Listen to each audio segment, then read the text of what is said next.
Bu gün Əbu-Dabidə Azərbaycan prezidenti İlham Əliyevin Ermənistanın baş naziri Nikol Paşinyan ilə geniş tərkibdə görüşü keçirilib. Tərəflər ABŞ prezidenti Donald Trampın ev sahibliyi və şahidliyi ilə baş tutan Vaşinqton sülh samiti nəticələrinin həyata keçirilməsi istiqamətində əldə olunan irəliləyişi alqışlayıblar.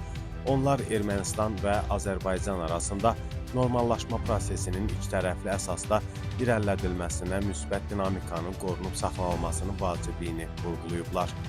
Tərəflər hər iki cəmiyyətin sülhün faydalarına real həyatda şahid olduqlarını qeyd ediblər.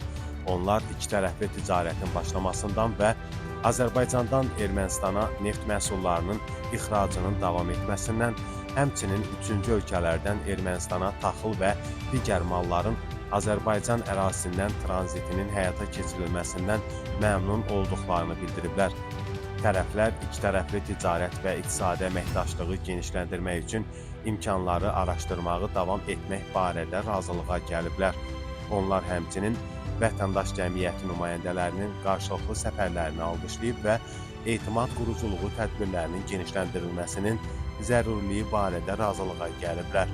Prezident İlham Əliyev və baş naziri Nikol Paşinyan TİRİP və digər bağlantı layihələrinin həyata keçirilməsini müzakirə ediblər.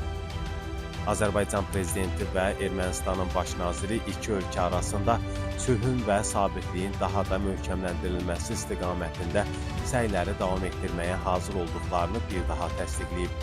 İkitərəfli normallaşma prosesinə dəstək məqsədi ilə təmasları davam etdirmək barədə razılığa gəliblər.